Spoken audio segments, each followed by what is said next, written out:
to begin. Hello. Hi. Job done last night, adding to that winning run. Always helps, doesn't it, with the confidence and the momentum, whatever the competition.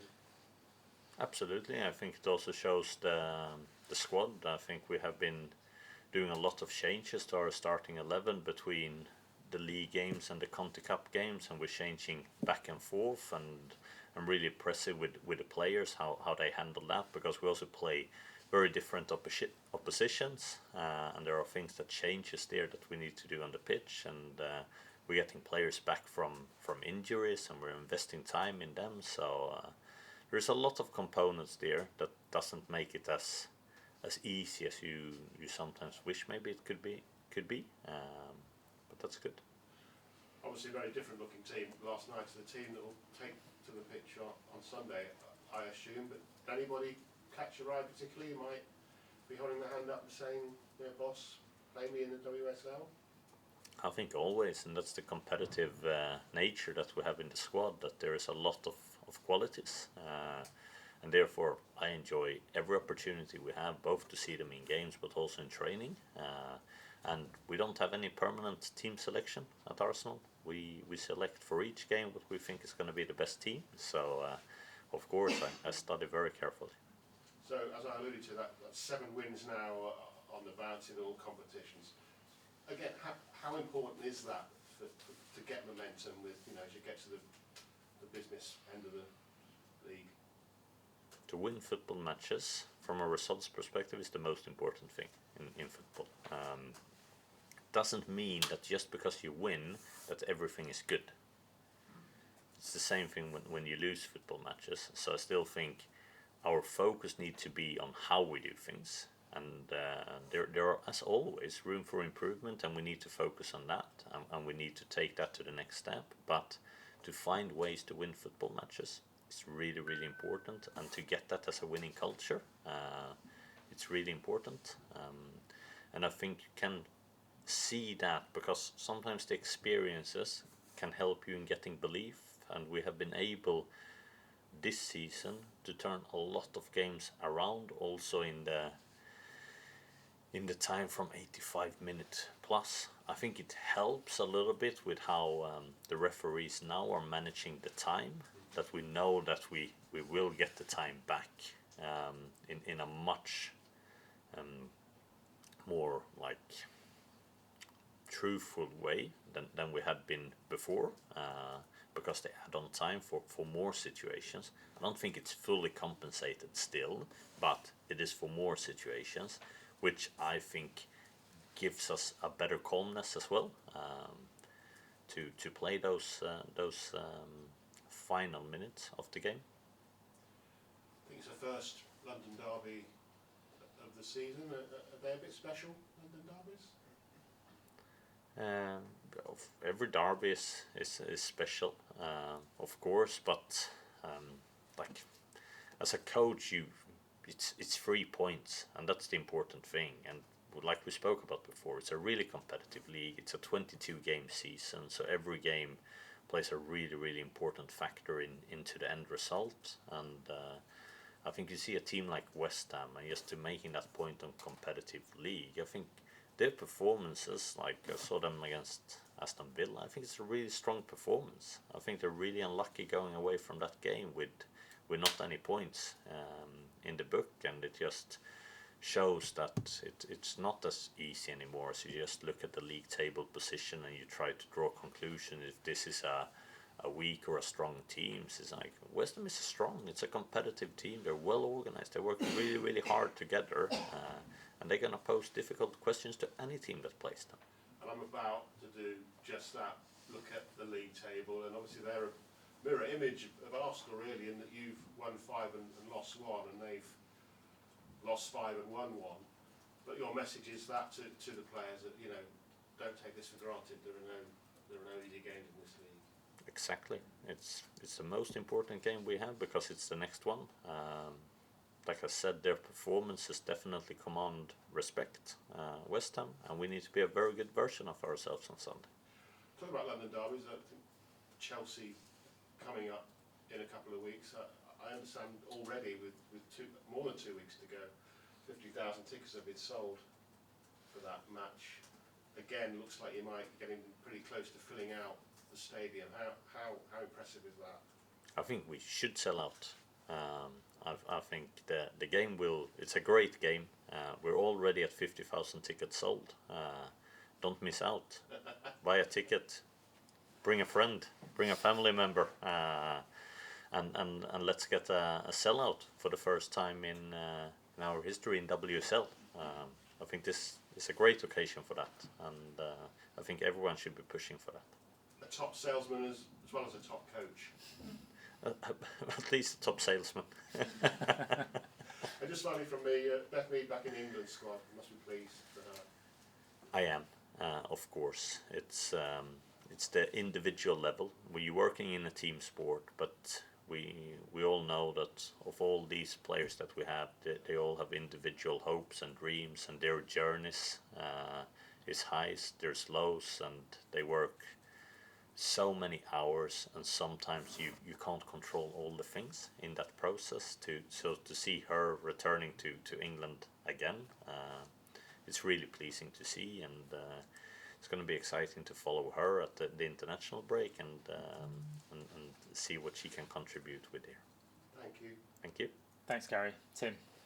Jonas, just on team news, Stina and Lotta weren't in the squad last night, and neither was Kim. Are any of them going to be in the squad on Sunday? Yeah, so Lotta was just rested. We gave her a few days off because she's the only player that went into the late stages of the World Cup that we haven't been able to manage. So this came at a good opportunity that we could do. So she returned back to training and, of course, fully available for the weekend. Kim, we're hoping to be available for the weekend as well. She hasn't been here due to injuries, but we hope for the weekend. And Stina she picked up a very minor injury against Brighton, and that's going to be almost like on a game day decision if she can make it or not. But we need to monitor that carefully and just take the good decision. And on Stina, she's top scorer at the moment. I think a lot of people assume when Russo was signed this summer that it'd be Russo kind of first choice, Stina second choice. I'm not saying I thought that, but it's actually clear that they're sharing that role, and Stina's qualities, particularly late in games, but it's clear that there are games where you really want her superpowers, as it were, from the start. What have you made of her this season, and perhaps how much this role maybe suits her a bit more than the situation last season where she was really the only out-and-out number 9? I think she has been really strong from a mental perspective, Stina, and she makes the most out of the minutes she plays. Then if that's starting or if it's finishing the game, and I think it's such an important trait to have as a football player, especially in football nowadays, in women's football with more competitive squads, to be able to do that, because that gives you, of course, more options. If you're both good at starting games and good at finishing games, then you can help the team in more ways, and to focus on what you can control, which is the minutes that you get selected to play. It's always going to be the most beneficial way, and I think she's been doing that really, really well so far this season, and that helps the team massively. And just the final one I've had saved up for a few weeks. You talked about changing the team there, and when I look at Chelsea, for example, I think they've had that balance between flexibility and familiarity for quite a long time, but obviously that didn't happen to them overnight. It took a long time with the same players and the same coach to get there. I felt like Arsenal are kind of starting that journey now with this kind of big squad. What do you make of both having, that balance that you're trying to strike between having lots of options, but having that comfortably? To say again, So in terms of having a big squad and being able to change and being able to have different game plans, but when you do make those changes, not losing that kind of sense of familiarity, so everyone can just plug in and play. Because I don't think it's there yet, but I don't think it would have been fair to expect that to be there yet. So what do you make of that kind of journey of having a bigger squad and being able to move parts really comfortably? Yeah. I think that's a great question, and I think it goes back to that proverb saying, if you want to go fast, go alone. if you want to go far, go together. And I think there is no doubt that the way forward is to go with a larger squad for it. Otherwise, you're not going to be able to handle all competitions and all the challenges that poses.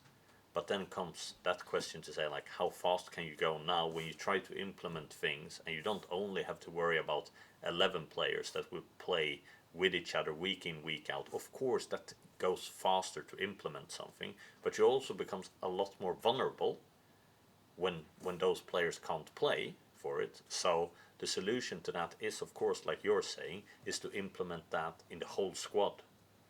So everybody get that sense of familiarity, so everybody can step in with their roles and responsibilities and play. But it's a slower process.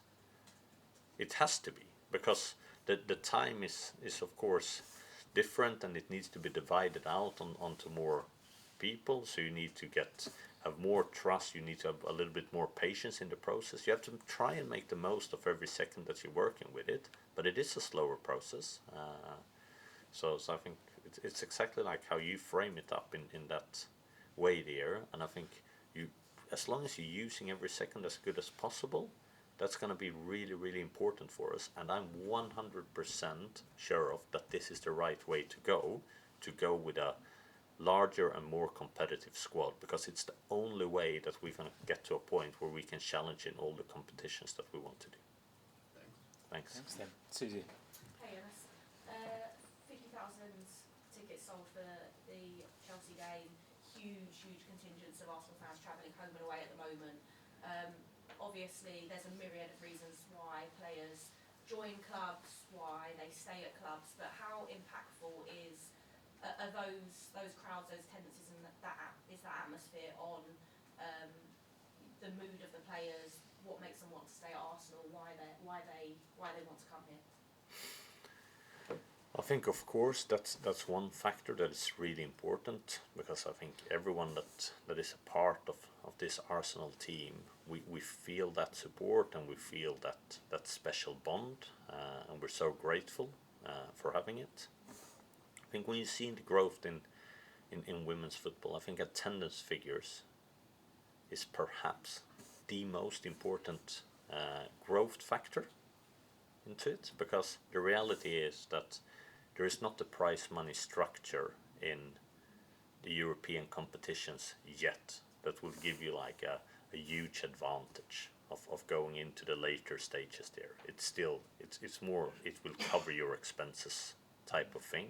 But of course, it's a giant leap to go from selling 4,000 tickets on a weekend basis to selling 60,000 tickets.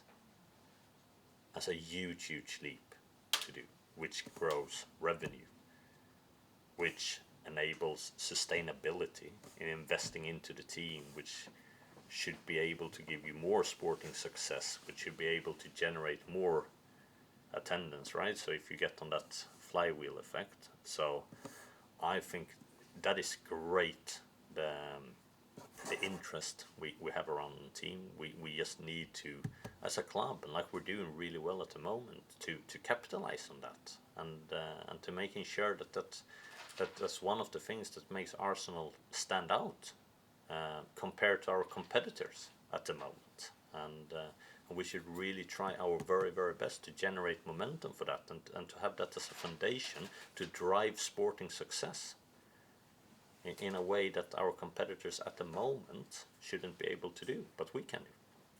Obviously, like from a financial point of view, it gives you an advantage and things like you say. But do you see it in the players? Have you seen a difference in, when you're coming in to Arsenal and the crowds are significantly smaller than they are now? Do you see the impact on the playing group of those crowds, and how much they respond to it and feed off it? So for me, I think that's linked in the mentality and the support we get from the fans, that we are able to turn around games late. They play a massive part in that, because the atmosphere the fans gives us and the support, they never ever stop believing, they never ever stop singing for it. If they would have had the mentality and turning their back against the team in the 80th minute because you don't have the result you like at the moment, of course I think that's going to be a self-fulfilling prophecy as well. So I really see that bond is getting stronger. It helps us on the pitch, definitely, but it helps us because the fans are amazing, and they're true supporters. They're with the team the whole way. They're supporting the team the whole way, and I think you could even see after the game against Liverpool, which we were so disappointed with our performance. Like, what's the fans' reaction? They're traveling up in huge numbers to Manchester, and are there supporting us on a Friday night. And I mean, we spoke about that after the game. It almost feels like it's our home game at times over there, with the way that the fans is sounding, and it's incredible. And they're a huge part of us being able to win 7 games in a row.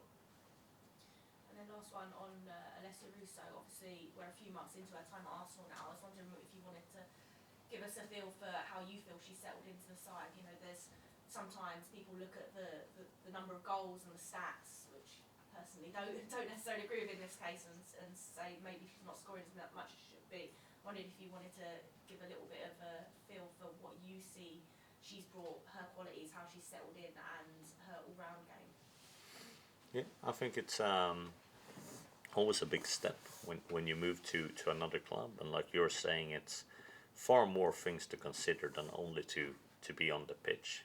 You need to settle all the things in your life, how you live and the area, and getting comfortable with all those things.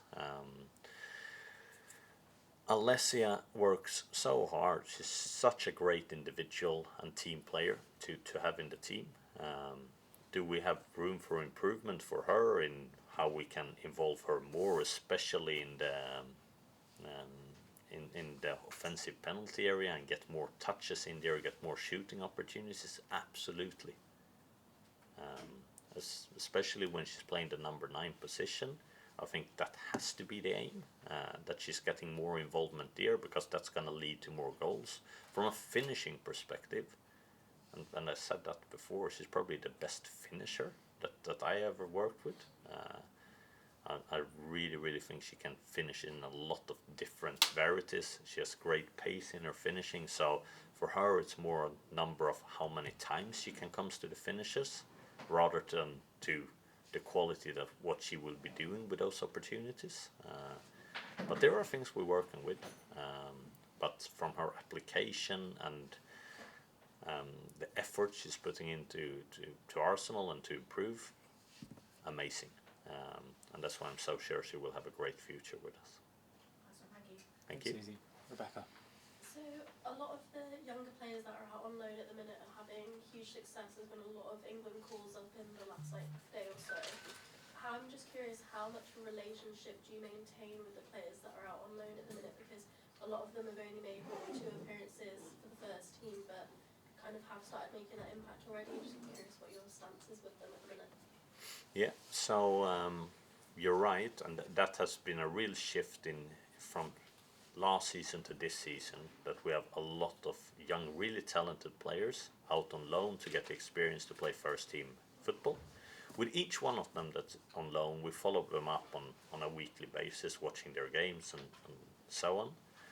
With the majority of them, we also have them continuously into training with the first team when it fits their schedule. So they're coming in, but at different times to do that. But that means that we will both have the football and the personal contact with them. And I think that is really important, that when we are sending them out on loan, that we're really good at maintaining the contact, that we're helping them with the progress and the development. And in some instances, with a Michelle Agerman, for example, that had a minor knee injury at Watford, we could take her back to our environment. We could help her rehabilitate that fully to get back into full training, and after that we can let the loan resume again. But we definitely want to take that full responsibility of the loan process. Thank you. Thanks. Brilliant. We'll leave it there. Thank you so much, everyone. Thank you. Up. Thank you. Cheers, Tim. Cheers. Cheers. See you Sunday.